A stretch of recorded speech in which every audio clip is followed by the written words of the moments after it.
Virginie Delalande s'est fait connaître du grand public en qualité de première avocate sourde de naissance. Selon le magazine Forbes, elle est l'une des 40 femmes les plus influentes de France. Faire de grandes écoles, de grandes universités. Il m'a dit non mais toi, choisis une petite université familiale de province.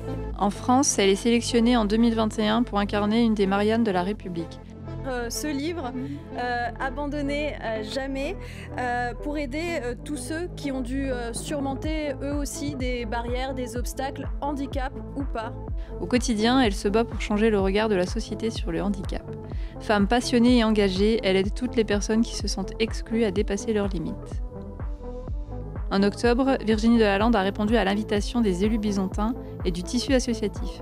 Une visite lui a été proposée au musée des Beaux-Arts et d'Archéologie afin de découvrir le renforcement de l'accessibilité au public handicapé.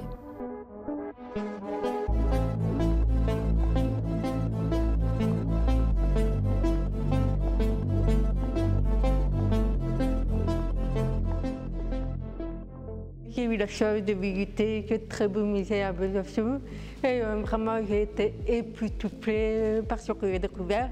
Alors évidemment, à la fois par la qualité des œuvres exposées ici, qui est vraiment extrêmement riche, variée, qui nous emmène en voyage sur différentes époques, mais aussi par l'accessibilité très innovante que propose ce musée, c'est-à-dire que tous les publics sont inclus dans la démarche de visite. Donc il y avait à la fois des choses pour les personnes sourdes, dont je fais partie, mais aussi les personnes aveugles, malvoyantes, avec un handicap psychique, un handicap mental, un handicap moteur. Et j'ai vraiment été très impressionnée qu'à la fois on s'adresse à ce public-là pendant l'exposition permanente, mais surtout on embarque aussi les nouvelles expositions, les expositions temporaires.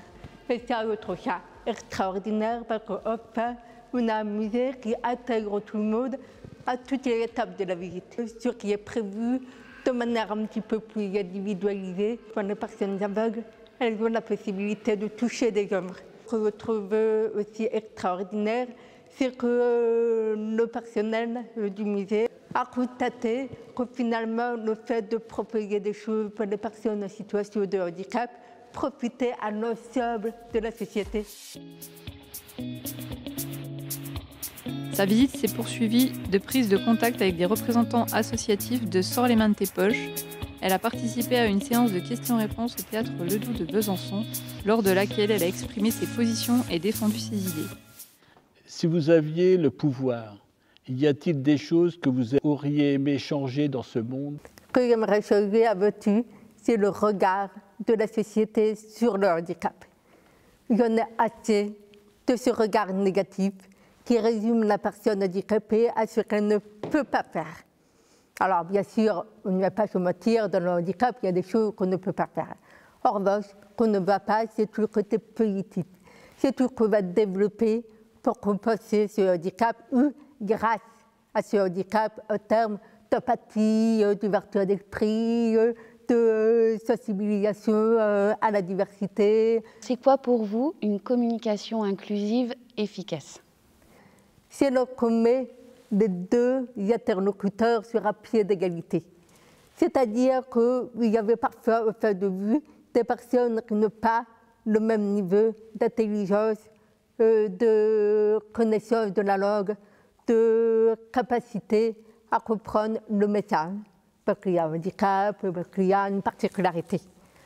Et quand c'est inclusif, c'est quand vous y arrivez à vous mettre au niveau de la personne pour que le message passe. Et pour que ce soit fait avec inclusion, ça doit être fait avec respect, considération, empathie, ouverture d'esprit et créativité parfois. Bonjour Virginie, j'aurais voulu savoir comment vous communiquez à propos de la surdité avec vos enfants.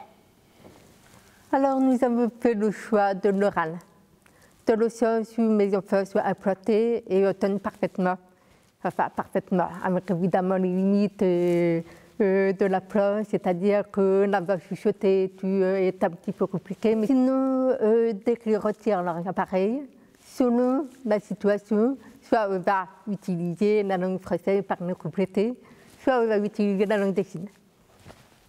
Donc en fait, c'est vraiment une communication tridimensionnelle. Virginie, pour vous, quels sont les arguments qui pourraient convaincre un directeur des ressources humaines dans une entreprise, quelle qu'elle soit, à intégrer dans ses équipes une personne qui est, quelle que soit la forme de handicap ou un handicap de surdité? C'est drôle parce que c'est la question que toutes les entreprises me posent. Donc c'est bien que ça descende au niveau de l'administration aussi. Toutes les personnes différentes sont indispensables dans une entreprise. Et quand je dis différent, évidemment, j'inclus la surdité, le handicap, mais pas que. C'est toute la diversité au sens large du terme. Pourquoi? Parce que nous sommes une société en perpétuelle transformation. La crise de la Covid nous l'a bien démontré. Et quand il y a des crises majeures comme celle-ci, les entreprises, comme les administrations, doivent être souples, agiles. Or, qui représente le mieux dans notre société? L'agilité, la capacité d'adaptation, la capacité de résilience face à une situation difficile. Des personnes handicapées. Donc, il faut des personnes sur qui vous pourrez vous appuyer pendant ces périodes difficiles. La deuxième chose qui est très importante, c'est qu'aujourd'hui, encore une démonstration parfaite, il est très difficile de maintenir un esprit d'équipe, une cohésion d'équipe, quand on travaille à distance.